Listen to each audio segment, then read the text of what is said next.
We try to keep track of those. Depending on your device, you will have to hover over that button to make it work, to find them, those kind of things. Also to send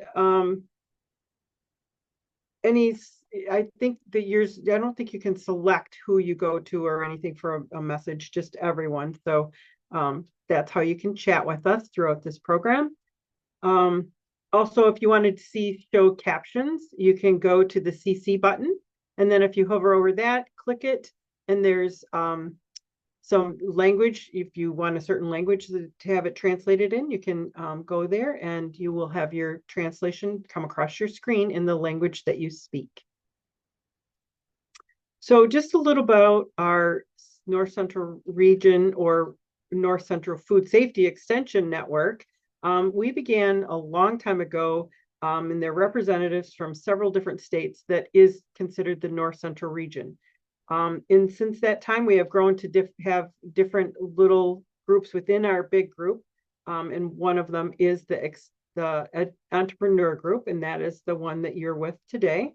If you'd like to learn a little bit more about that group, you can scan the QR code and it'll take you to our Facebook page, or not our Facebook page, our web page, and you can actually learn a little bit more about us.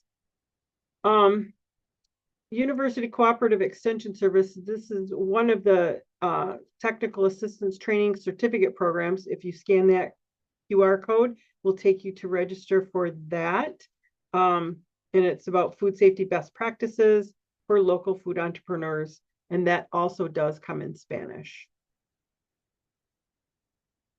And then, of course, we are an affirmative action. All of the universities that are involved in all of this are affirmative action, equal opportunity employers. All extension and outreach programs and materials are open to all without regard to race, color, nationality, origin, sex, gender identity, religion, age, height, weight, disability, political beliefs, sexual orientation, marital status, family status, or veteran status. And now I'm going to turn it over to Dr. Caitlin Clark, and she's going to talk to us about sourdough starters, care, safety, and preservation.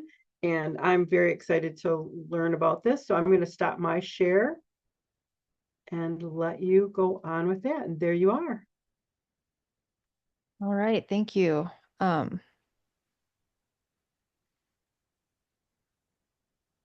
right. Are you able to see my screen? Yep, it's the correct screen. All right. Great. So, thank you for being here today to hear me talk about sourdough starters. The way my screen is not letting me see Zoom at the same time. So, I believe if there are any questions, just unmute yourself and kind of call it out, or I'll leave some time at the end for some questions. So, okay, I'm gonna jump in here. Let's see. Sorry, it's my screen here has a confusing situation. It's not letting me advance. Did that advance my slide? Yes. Yeah. Okay. All right, so I'm going to just kind of give you my background briefly. So I kind of came from Colorado. I'm a Colorado native, and I went to live in Spain for a while. I used to be a linguist. Then I came back to Colorado for grad school, but that journey happened because while I was over there working in Spain, I wasn't working with food at all, but I kept having these food experiences. And a lot of them were fermented foods. I didn't really realize that at the time, but it kind of eventually clicked. And I realized I wanted to study food and fermented food specifically. So I decided to leave the job I was working and go back to grad school in Colorado. And I got into chocolate. Chocolate's a fermented food. Not a lot of people know that. But I specifically wanted to study chocolate. And so for a long time, I did. I did my master's work in chocolate and I did some PhD work in chocolate. And I had a lot of fun for a long time. A big part of my job was going to chocolate festivals and conferences, and I just got to buy all these chocolate bars and bring them back for everyone to try. It was so much fun. And I got to do all this cool stuff with chocolate and take measurements with chocolate, and it was a great time. But eventually, I did have trouble funding that project and had to look for another fermented food to study. And so I started working with a great PI, Dr. Charlene Van Buten at Colorado State. And we hit on sourdough because there's a lot to study about sourdough. So I started working with sourdough starters and looking into the microbiomes and their health properties and gluten extractions. And so I'm going to talk to you today a little bit about kind of what we found, but also just some things that I learned about caring for sourdough starters and dealing with them along the way. So we'll kind of talk about what is a sourdough starter, like what's sourdough, what's in it, how to take care of it, how to preserve it, and how to revive a preserved starter and use it to bake. And then we'll talk about some safety concerns. What I'm not going to talk about is actually baking sourdough bread. That's kind of a totally different talk, but I'd love to talk about it anytime. I'll put my email on the screen and in the last slide. And if anyone wants to reach out, I'd love to talk sourdough baking anytime. So, what is sourdough and like what's unique about it? What distinguishes it from conventional bread or conventional dough? So what you see here is a breakdown of dough. This is a picture from an extraction I was doing during my doctoral research. And you can see here that the dough is made up of water and flour. The water has kind of separated to the top, and then the flour has separated into some layers where you see the different proteins that are in the flour. There are the albumin proteins that are in the water, some gluten proteins. That brown sticky stuff is the gliadin protein, which is when people have like a gluten sensitivity or a sensitivity to bread products, that's what they're reacting to. Yeah. Okay, I thought I heard a question. Sorry. And then we see some starch there on the bottom. What you can't see in this picture are the microbes that are in every bread dough, because they're microscopic, obviously. And it is, in fact, the microbes that make the difference between sourdough and conventional bread. So, the way we make sourdough is by taking flour and water and mixing them together. And there are wild organisms, both yeast and bacteria, on the flour. They're dormant because the flour is so dry. But when we hydrate them, those organisms essentially wake up and they begin metabolizing, and their metabolism produces flavorful compounds, but also gases, which cause the dough to rise. And that's what leavens the bread.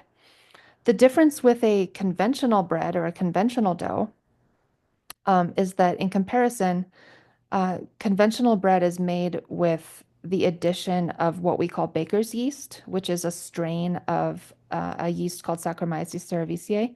It's the same one that's used to make beer, but that's a different strain of it. Um, and this kind of started being used in the 19th century, and it was bred to have just a really, really fast gas metabolism. That means it produces carbon dioxide really rapidly. And that's why when you add baker's yeast to flour and water, it rises in just a couple hours. But because its metabolism is so driven towards carbon dioxide production, it doesn't produce any of the other like flavorful compounds.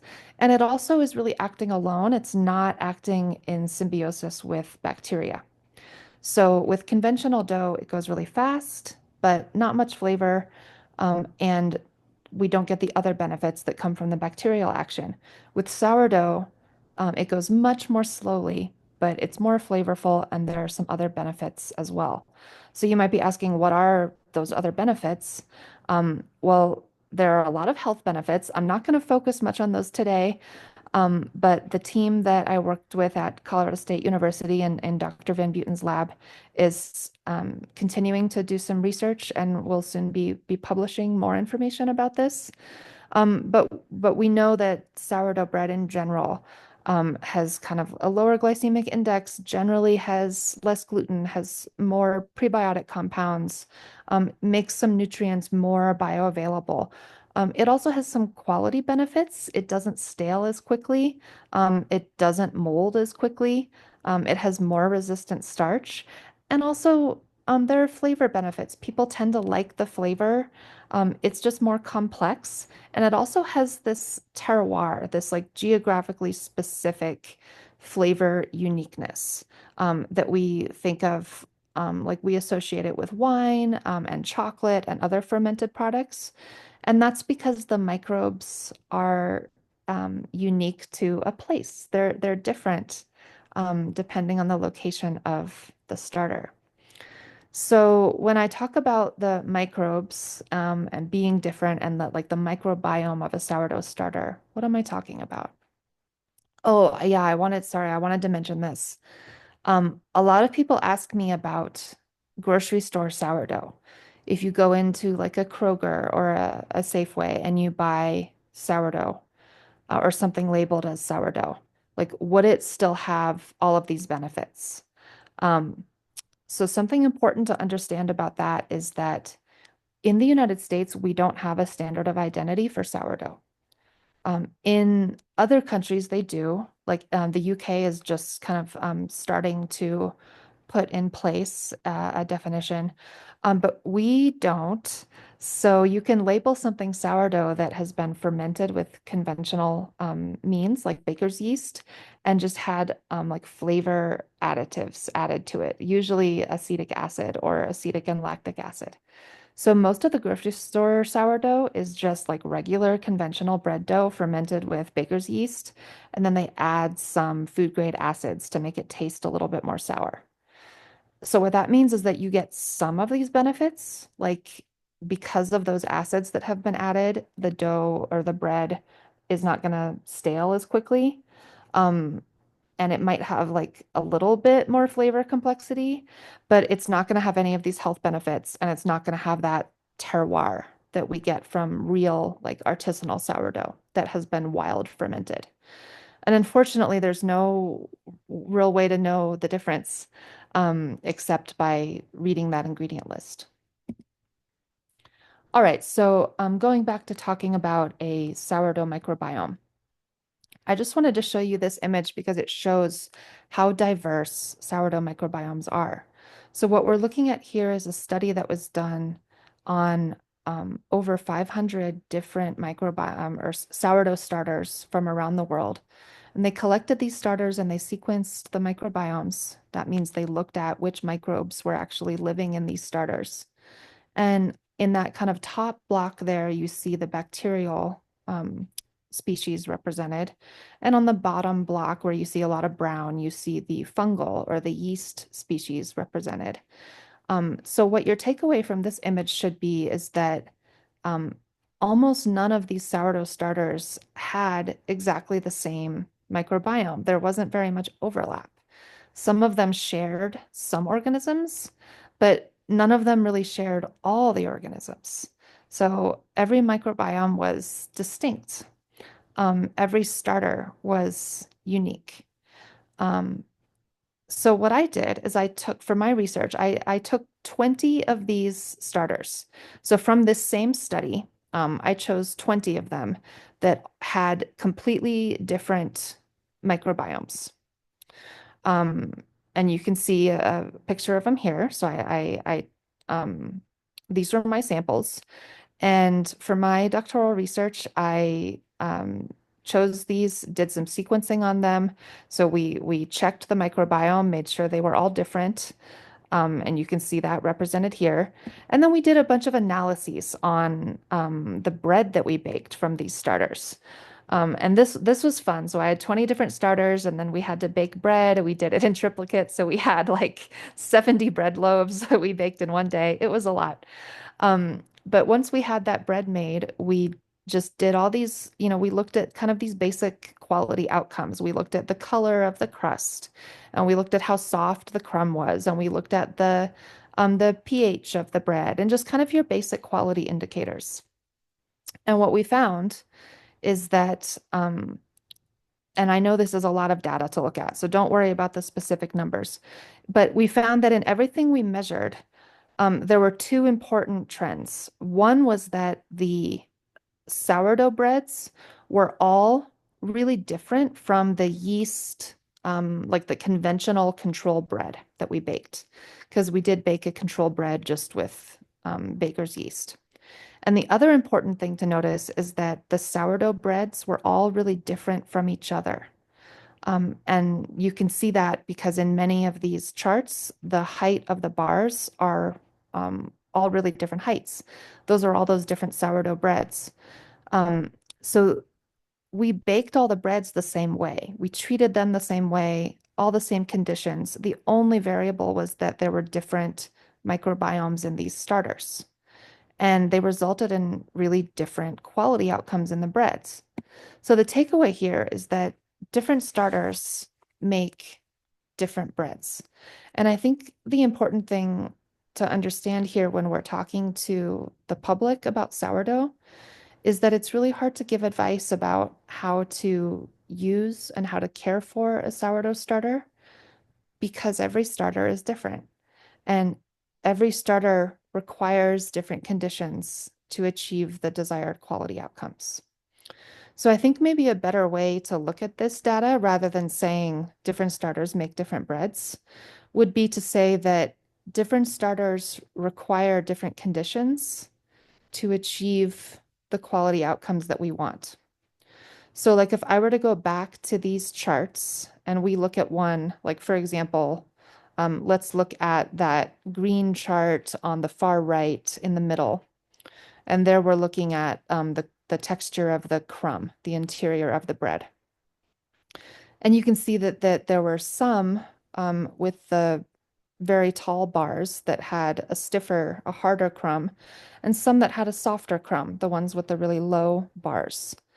Um, but keep in mind that these were all treated the same way. They were all fermented for the same amount of time, at the same temperature, at the same hydration level, right? So to me, what this says is not that like starter number, for example, 122, which it has a really tall bar. That means it had a really dense, stiff crumb. This doesn't tell me that that starter is not capable of making a bread with a soft crumb. It tells me that these were the wrong conditions for that starter to make a soft crumb. But under other conditions, that starter would be capable of making a high quality crumb. Just it tells me that the conditions we chose for this experiment, starter number 130, which has a short little bar, um, it was better suited for these conditions.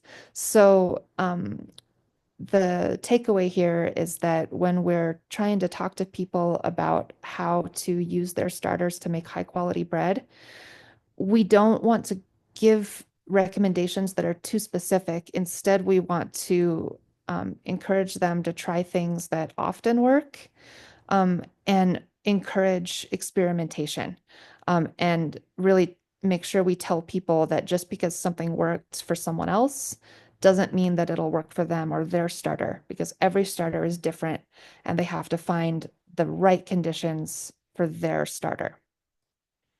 Okay, let's talk about how to take care of a starter. So it's important to understand that when we're taking care of a sourdough starter, that is a fermentation step. So most people don't really think of fermentation until we get to the dough stage, like the bulk fermentation step. Um, but the starter is essentially a pre-ferment. All the things that happen in fermentation, they're happening in that starter. We've hydrated the dough, we've hydrated the flour with water. That causes release of enzymes, which start to break down polymers. It causes the microbes to come out of dormancy and begin their metabolism. They produce gases, which begins gluten development. So if we need to decide how much we want these things to happen in our starter. And we can control that with things like temperature, hydration level, etc. So um, okay, so I want to talk first about something that I get asked about a lot, which is how thick should my starter be? This is a concept we call dough yield. Dough yield is basically the weight of the flour and water combined divided by the weight of the flour. So if you think about that, you can you can see that the more water that you add, the larger that number will be, right? Flour plus water divided by flour. So if you add more water, you're going to get a bigger number. So a more liquidy dough, like the container you see there on the right, has a higher dough yield. So it doesn't matter if we talk about that. If we're looking at this picture, the starter that you see represented on the left there has a dough yield of about 150, and the one on the right has a dough yield of about 300. That means it has about twice as much water. Um, but we don't have to, use those numbers. The key is that the one on the left is more viscous, stickier. The one on the left is more liquidy, less viscous. So what might be the benefits or drawbacks of doing doing it one way or another? So if you maintain a starter with a lower dough yield, like the one on the left, you're going to grow more microbes. You're going to get more gluten development. It'll be stickier, harder to clean your containers. Um, but you'll basically get a pre-ferment, and then when you use that starter to bake, the bulk fermentation step and the proofing step of your bread will go much, much faster. If you use the starter on the right, the one with a higher dough yield, if you use that to bake, it would still make bread just the same way, but it would be slower. Um, on the other hand, that starter is much easier to deal with, the one on the right. When you maintain a higher dough yield starter, the containers don't require cleaning as often. It doesn't require feeding as often. It doesn't develop as much gluten in the starter. So I have the habit of when I'm going to be baking in the next day or two, I start reducing the amount of water that I'm using to feed my starter. So I drop the dough yield of my starter if I know that I'm going to be baking in the next day or two. But if I know that I'm not going to bake for a few days, I increase my dough yield. I add more water as I'm feeding my starter. And that way I get those benefits in both cases. And I reduce the amount of flour that I'm using and wasting in my discard if I know I'm not going to be baking. So that's just some food for thought, something that I often get asked, kind of different techniques of managing your starter. So I'm talking a lot about starters, and we haven't yet talked about how you actually make a starter. So I think this is probably something most people are familiar with, but let's go through it briefly. So how do you make a sourdough starter? Well, first you mix together flour and water. When you do that, microbes on the surface of the flour will be reactivated from their dormant state. And then you'll get kind of a bubbly mass, a young sourdough starter. Each day, you'll discard a portion of that starter and replenish it with more flour and water, up to approximately the same volume. Most advice is to discard about 50% of your starter. I find that discarding about 70% works better, and research shows that as well. Why do we discard some starter at all? What's the point of that? The reason is that in a sourdough starter, there's a balance of yeast and bacteria in a symbiotic relationship. The problem there is that bacteria grow a lot faster than yeast. So over time, the bacterial population comes to really overpower the yeast population. Um, and it's the bacteria that are producing the acids.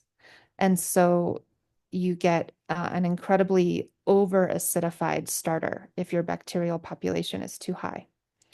The way that we rebalance that population is by getting rid of some of the mass and replenishing it with more flour and water. And that actually encourages yeast growth. That'll kind of drive yeast metabolism and inhibit bacteria, because what the bacteria are feeding on are metabolites that are produced by the yeast.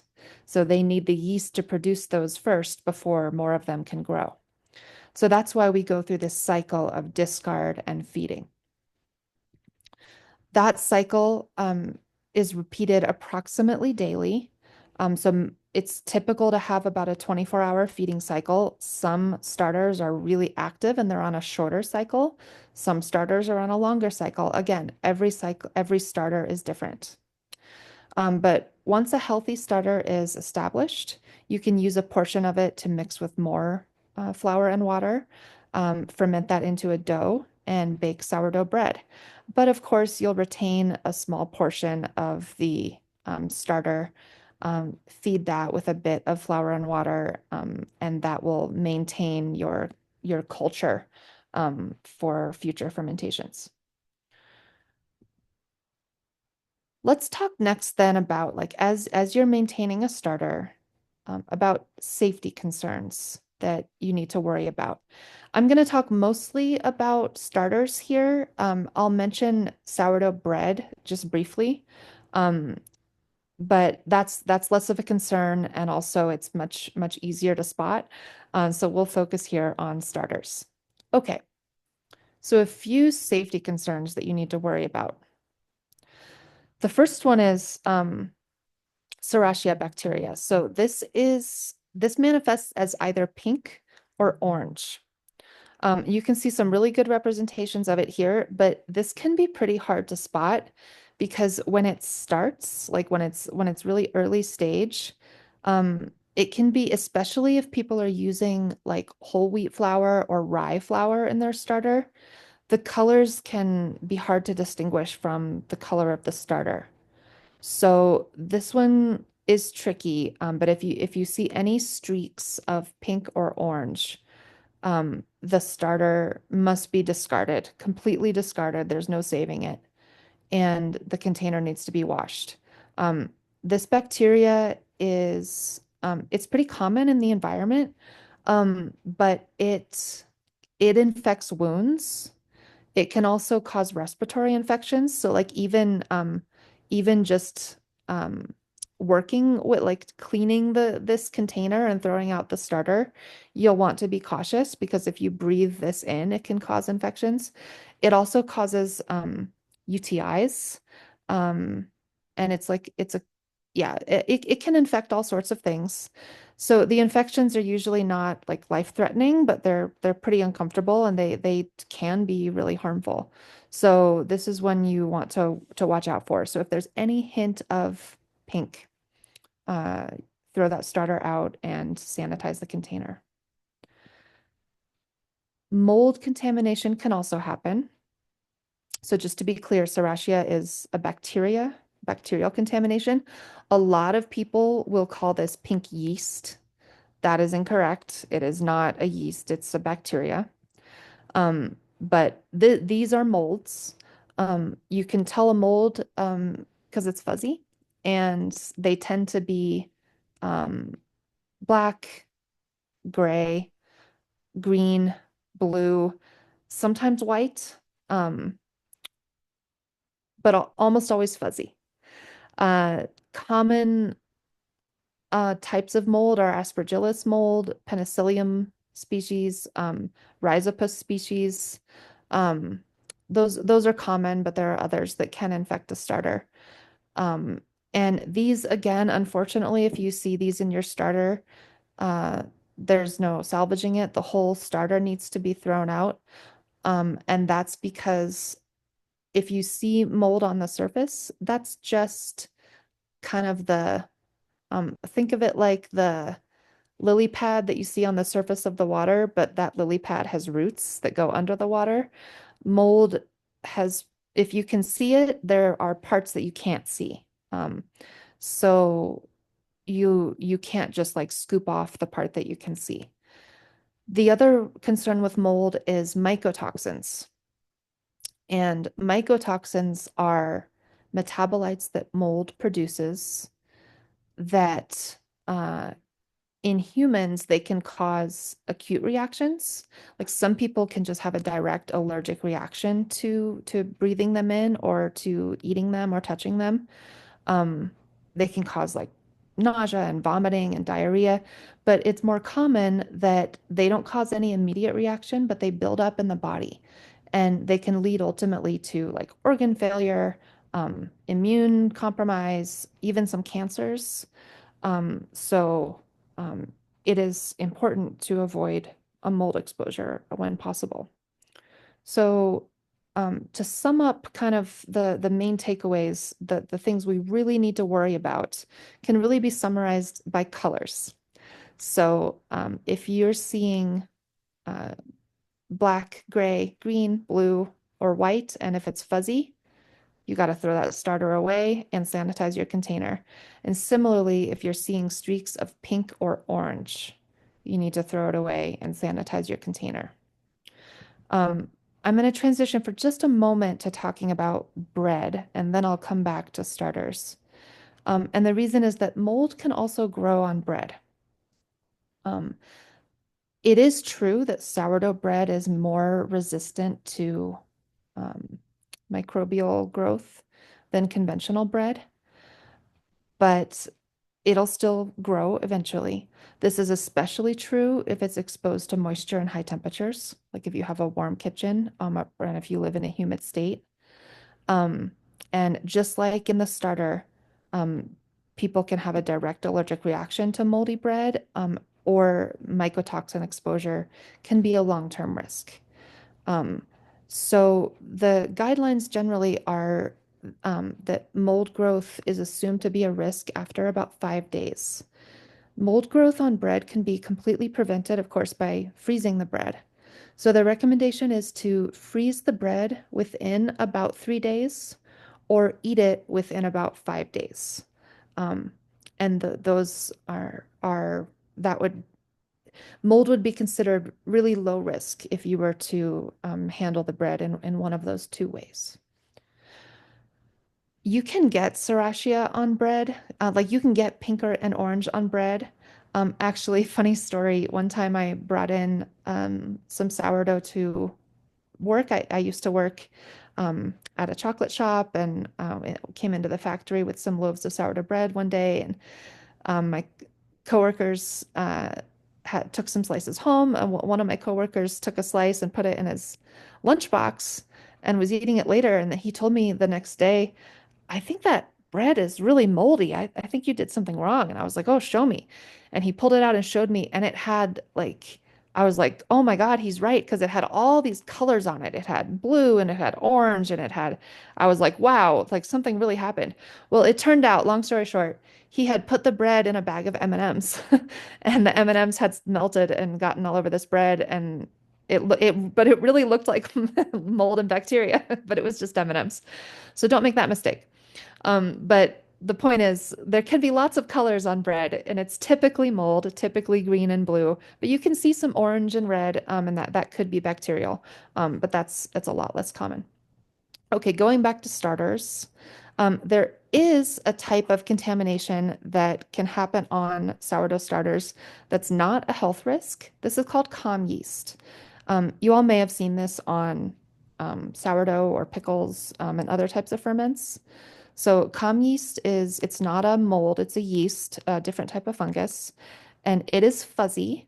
Um, it tends to be white. It can manifest as kind of gray or brown, but it always has this ripply appearance. Sometimes that appearance can be so aggressive, people describe it as looking like a bowl of ramen, and you can kind of see that on the right. Um, Cum yeast on its own is not dangerous. Um, in theory, if you saw this on your starter, You could scoop this off and you could put the starter in a clean container, refresh it, and hope for the best. And it could be just fine. The problem with comm yeast is it's sort of like an indicator that maybe the conditions aren't the best. It's sort of like a red flag. It's not dangerous on its own, but it's trying to tell you something that maybe you need to be taking better care of the starter. Um, Also, comm yeast often grows in combination with Serratia. So you'll often see comm yeast with kind of a pinkish hue, and that should be discarded. But in theory, if the comm yeast is absolutely colorless, if it's just white, um, and you see no other indications of any other organism, you could scoop it off and put the starter in a clean container. And there should not be a health risk associated with this particular organism. Okay, so we've talked about health risks in sourdough starters. So finally, I'm going to move on to talking about how to preserve sourdough starters and then how to revive and use preserved starter. So generally, we run into the need to preserve a sourdough starter because of this step, this part about feeding the starter daily. That's where a lot of people fall down on sourdough because daily feeding is a lot. And this is why people say it's like having a pet. It is. It's a lot to take care of. And a lot of people reach a point where they just can't keep up with the schedule anymore, or they need to go on vacation, or life gets in the way. Um, so, how do you preserve a sourdough starter and why might you want to? Well, the first sign a lot of people see is that their sourdough starter is hungry, and it's asking them to feed it more often. And this often manifests as hooch. So, hooch is that liquid that starts to show on the top of a sourdough starter. It can be anywhere from a tiny quantity to a large quantity, and it can be anywhere from almost completely colorless to like dark gray or brown. Hooch is actually mostly alcohol and other metabolites that have been produced by the yeast, by the organisms. Um, when the hooch starts to accumulate, that's your starter telling you that you're not feeding it often enough. And when this happens, it tends to scare people. And some people are able to step up their feeding schedule and feed the starter more often. And some people give up at this point. So this is why we want to talk about preservation techniques. As a side note, hooch, if you have just a little bit, like the picture on the left, you can just stir that back in at your next feeding. But if you have a lot, like the picture on the right, you'd want to pour that off.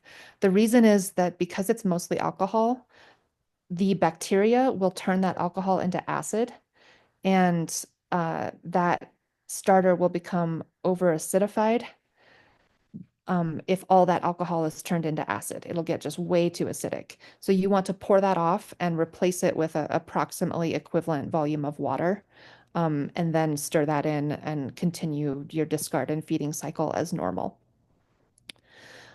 Okay, so your starter's hungry. You realize you can't keep up with feeding it as often as you would like, or you want to travel with it or something like that. So you need to preserve it. Here are a few ways to get that done. So you can keep your starter in the fridge. And I should say, along with this presentation, I sent to Karen and the group a kind of a handout that goes through this, along with a couple other things. I sent like a bread recipe and a couple things.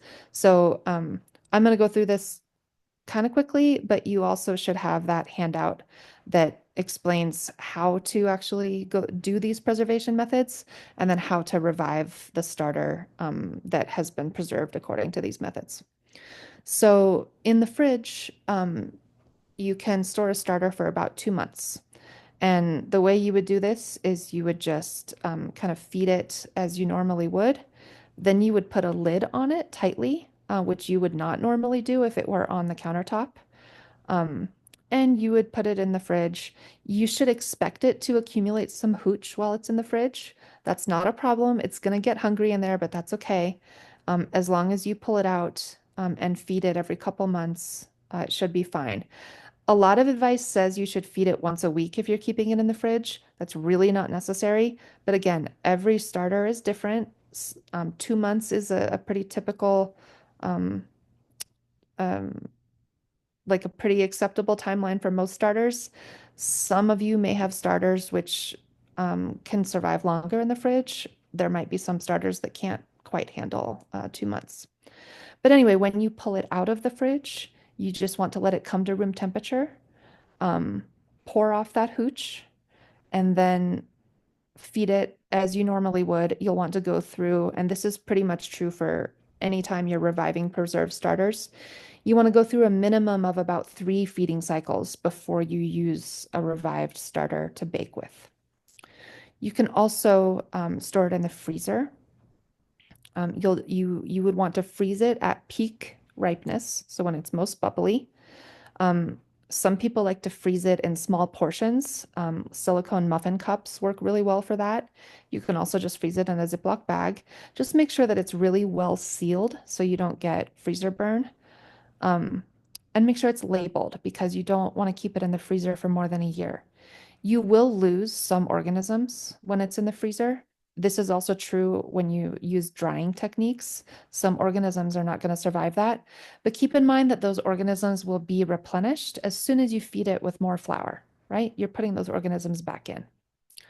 Um, Again, when you're reviving it from the freezer, just break off a piece or, take your portion, allow it to come to room temperature.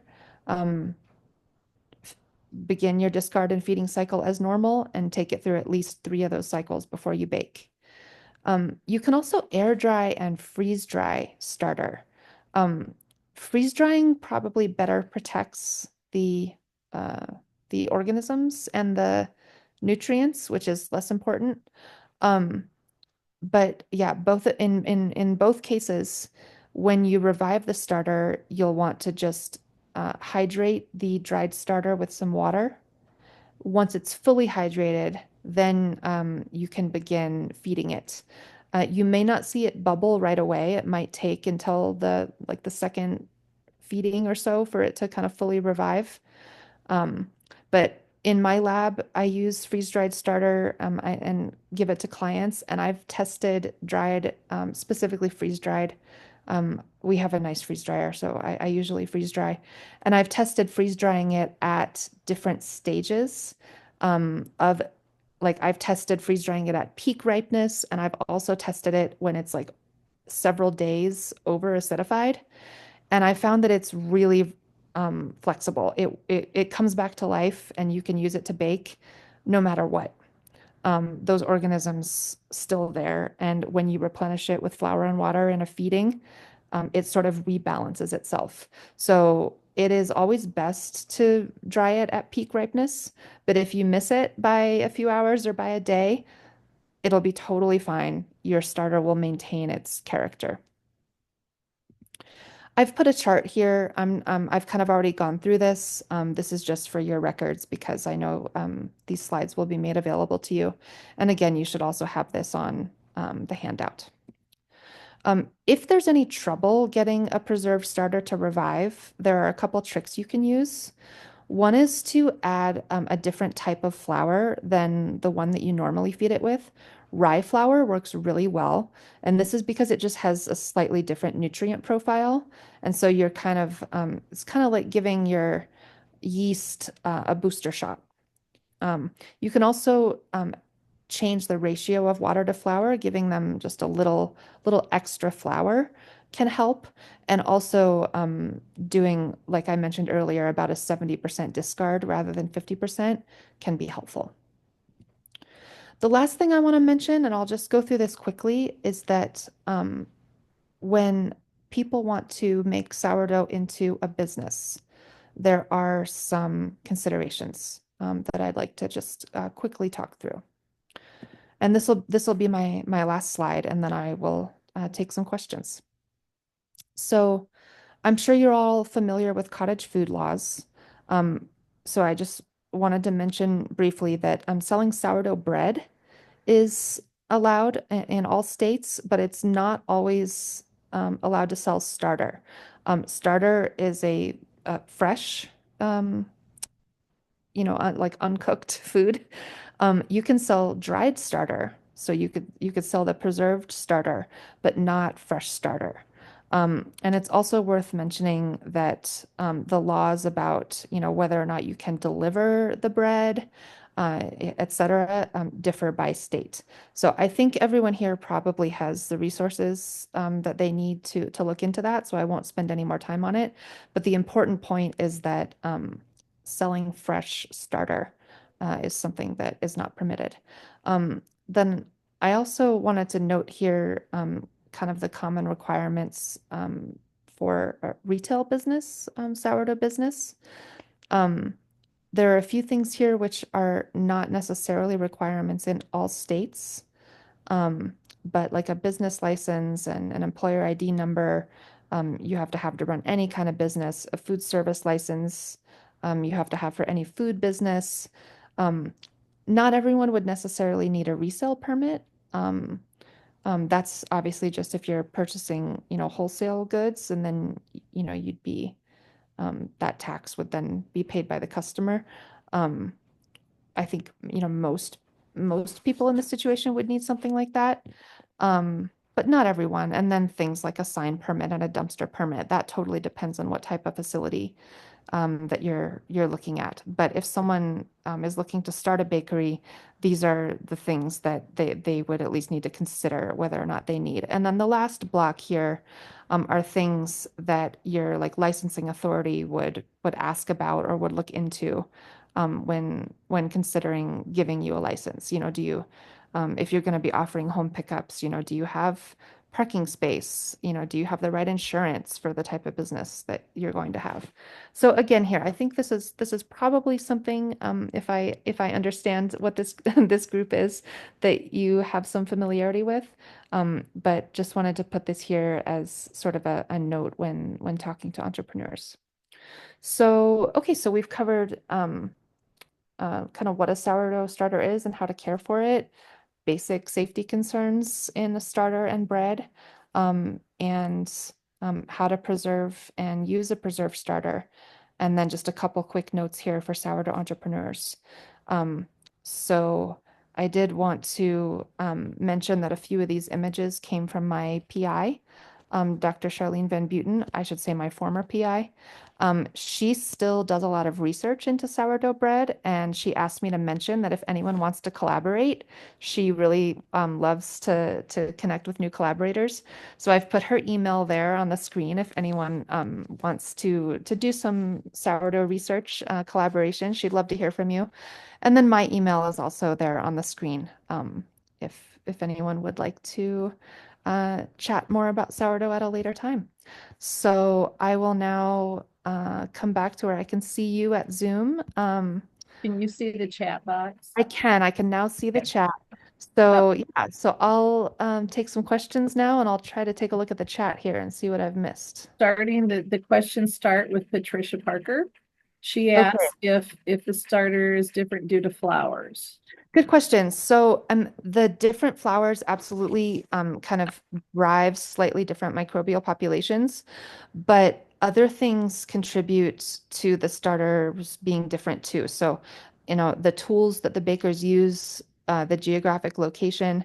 So, I would say, like, yes, you could predictably find slightly different organisms in like a rye flour starter versus a wheat flour starter, but also like all wheat flour starters will be different from one another, and all rye flour starters will be different from one another.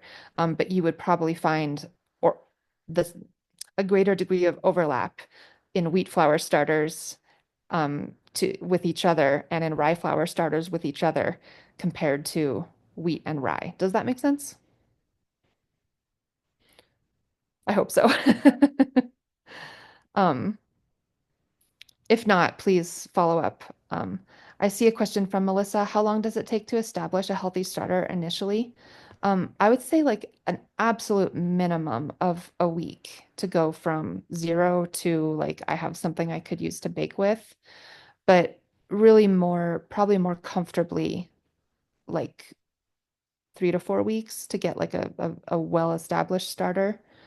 Um, but yeah, you could go from nothing to having something you could use to make a loaf of bread in probably a week to 10 days at the bare minimum. Yeah, Tatiana said 7 days. What would the ideal room temperature be for a starter? Great question. Again, it really depends on the starter. Cooler temperatures in the range of like 65 to 69 tend to produce more flavorful sourdough. Um, Slightly warmer temperatures produce sourdough that is a little more acidic. Some people prefer the texture of that sourdough. Sorry, I should say a little less acidic is what I meant to say. And some people prefer the texture of it.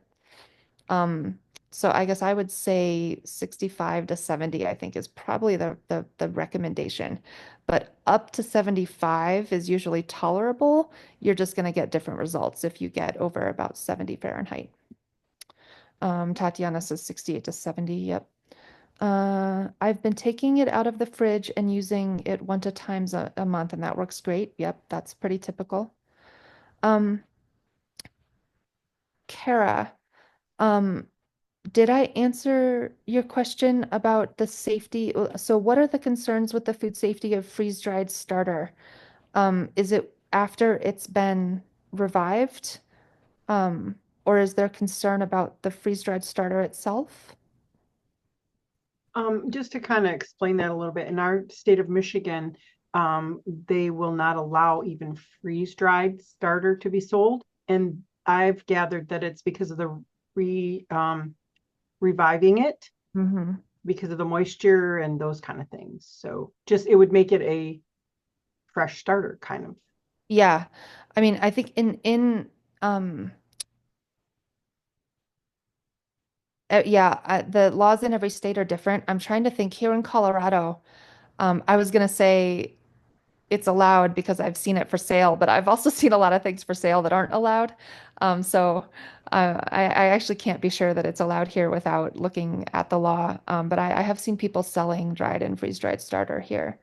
Um, but yeah, I agree that if there's a concern, it's probably in that that people wouldn't rehydrate it properly or kind of wouldn't treat it properly in that rehydration step. Um, so Caitlin, this is Sheila Gaines from Hey, Colorado. Sheila. I'm one of the trainers Hey. for Cottage Foods. And the health department has finally taken a stance that says that if it wasn't allowed to be sold before it was freeze dried, it's not allowed to be sold after it was freeze dried uh-huh. because contamination could happen. What if someone were to freeze dry something that Yeah. had the bacteria in it? When it rehydrates, it's still going to have the bacteria in it. Yeah. So that's why Colorado originally said it was okay.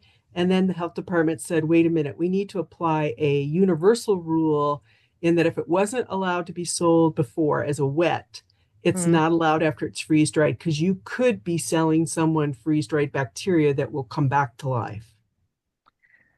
Yeah, that makes sense.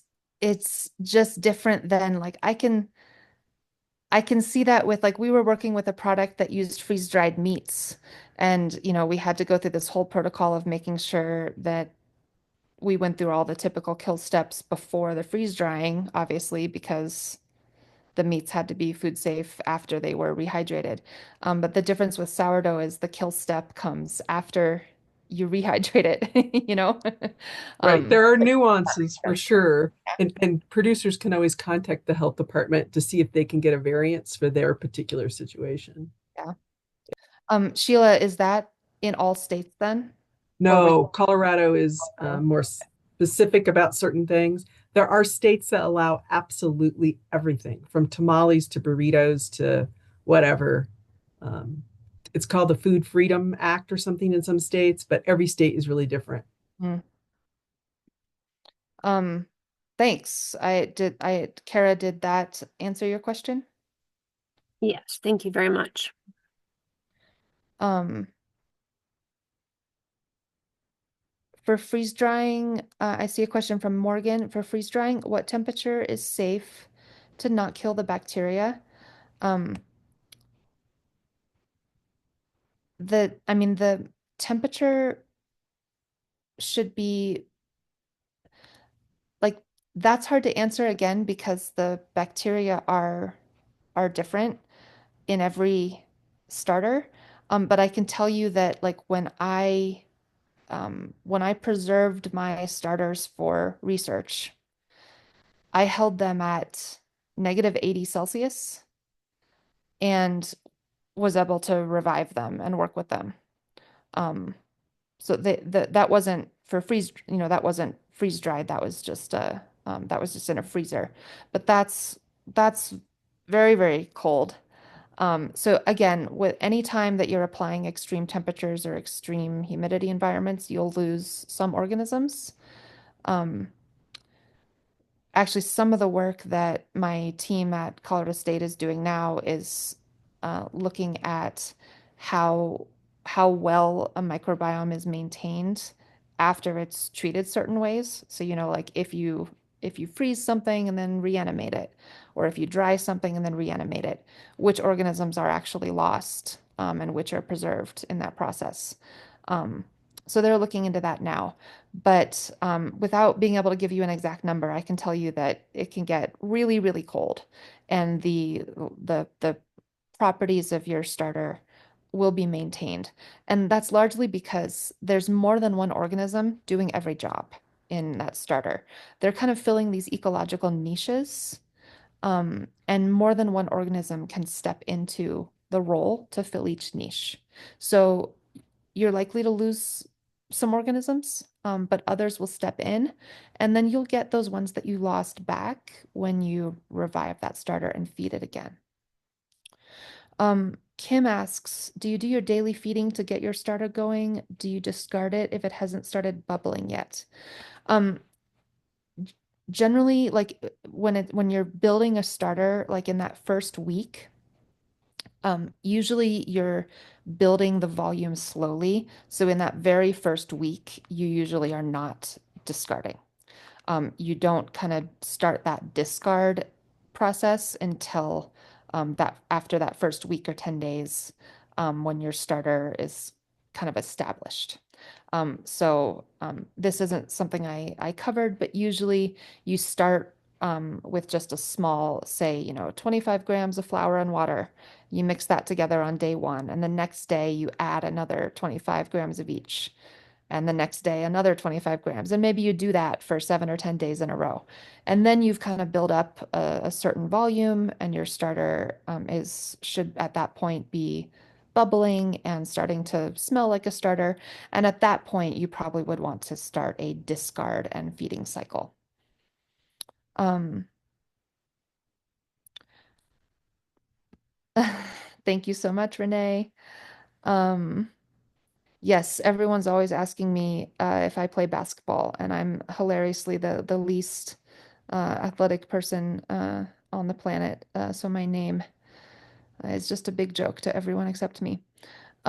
Friendship bread, that's an interesting question, Adam. So friendship bread, I actually don't know a lot about it. I haven't studied it, but I understand that it's a ferment. It's sort of a type of like sweet sourdough that's maintained. If anyone here knows more about it than I do, I'd love to hear about that. Um, uh, but um, I guess I understand that friendship bread is sort of a sourdough that's then applied to an enriched dough, but it's conceptually the same as like a standard sourdough bread, um, in that it's like a wild ferment. Although I think friendship bread also has some chemical leavening agents added. If anyone knows better, please feel free to jump in. Um, Sheila asked, is tap water or distilled water best for starters? Distilled water is best because tap water can contain um, things like chlorine, or agents that can inhibit the fermentation of microorganisms.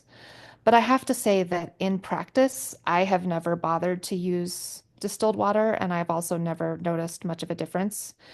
You can also, if you can't be bothered to buy distilled water or don't want to, you can just fill a jar with tap water and cover it with like a coffee filter or a towel, and leave it for about 24 hours, and the chlorine will evaporate.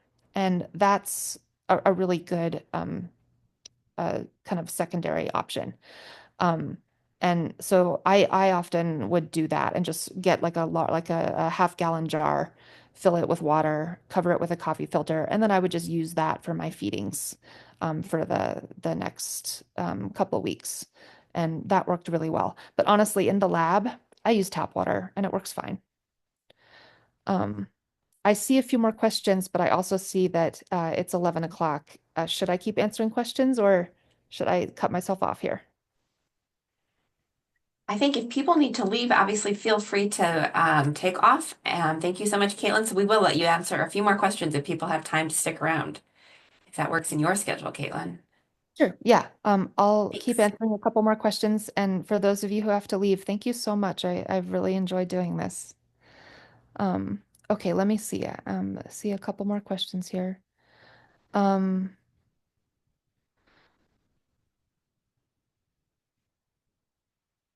Resources for gluten-free starters. I don't have those resources. In my lab, we have tried to find, like, one of the things we're working on is trying to find the right hydration ratio for different gluten-free flours. And all I can say about that is that it's been a real struggle um, to find a hydration ratio that produces a good gluten-free starter and prevents mold. We've had a real problem with gluten-free flours molding.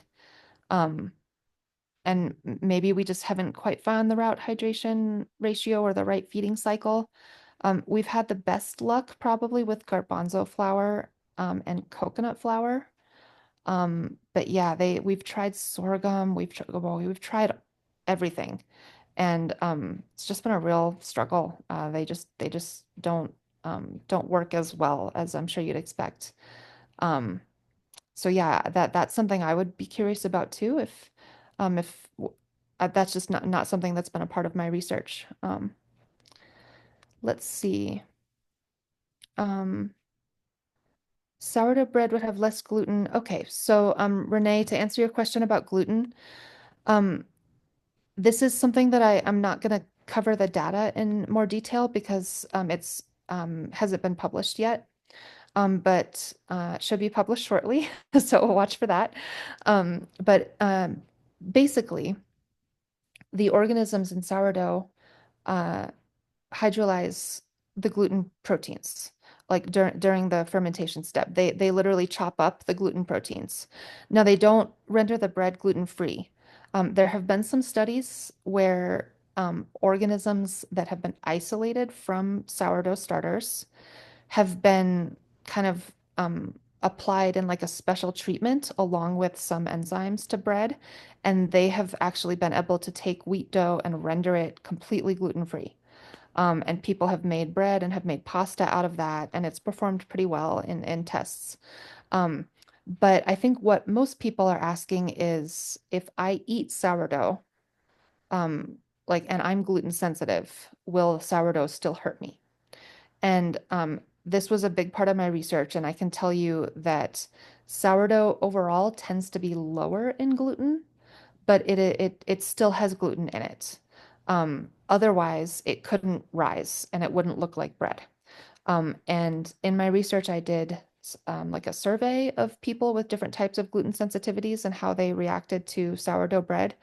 And again, long story, kind of very, very short, what I found is that people who have like kind of a diagnosed gluten sensitivity, like celiac disease, um, they generally don't find a benefit to sourdough over conventional bread. They still suffer, like it still is gluten that they react to.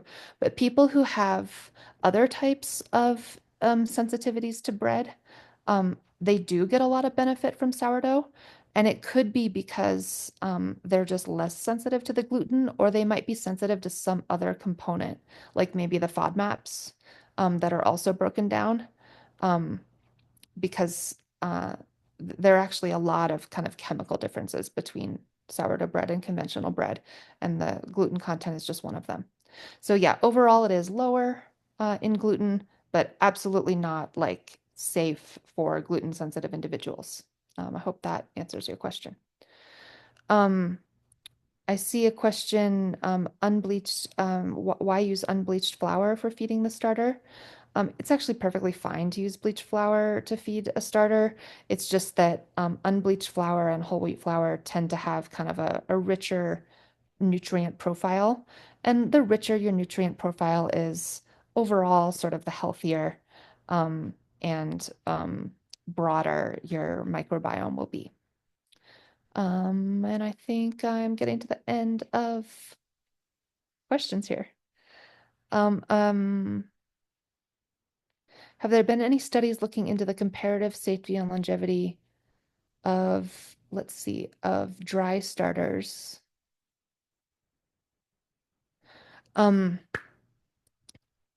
I don't know if there have been any studies looking into that specifically, Mark. He's asking about dry starters, like not all the way dried, but like just kind of like a starter paste, versus regular feedings. I would be, I guess my concern without having any data would be mold. Um,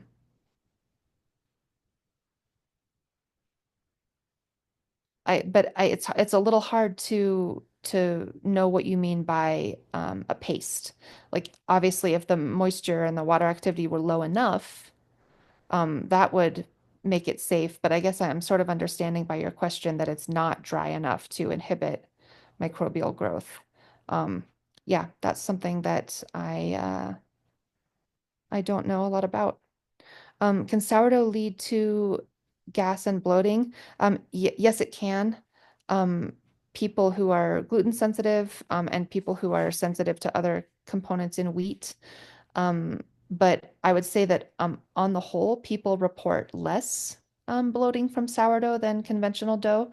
And that's because FODMAPs, which are fermentable oligosaccharides, disaccharides, and I forget what the end of the acronym is, but basically like some fermentable uh, medium chain sugars um, are broken down more aggressively in sourdough, and that's what causes bloating in a lot of people. So most people are less sensitive to sourdough.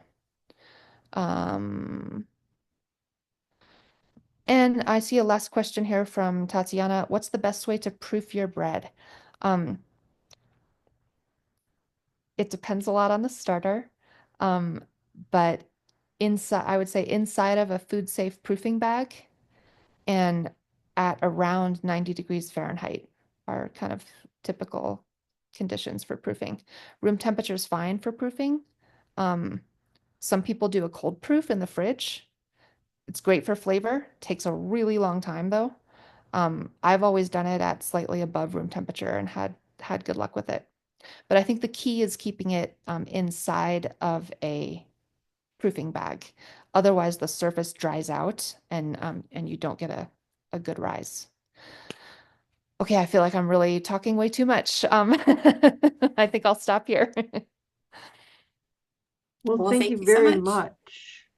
Go ahead, Ellen. No, go ahead, Karen. All right. Thank you very much, Dr. Clark. We really appreciate it. It's a lot of great information. I'm sure that I'm feeling a little overwhelmed that there's a lot of it, but I can't wait to get those links and everything to keep checking that out because it is a very popular item. So like I said, I can't thank you enough. And I'm pretty sure that everyone else feels the same way. But this is the end of our program today, everyone. And you will be receiving your links and all of the handouts for all of the programs that we've had in probably a couple days, maybe early next week. But we want to thank you all for joining us every week that you have been here. And if you haven't been here every week, we still thank you for coming for the ones that you have been able to be a part of. So we hope to be putting out some more information on different kind of programs in the future. If you have any ideas, please let any one of us know, and we'll work to bring that information to you. And I can't thank you, our presenters, for every week enough, and the people that are on our team that we work with. So, and Ellen for keeping us technology organized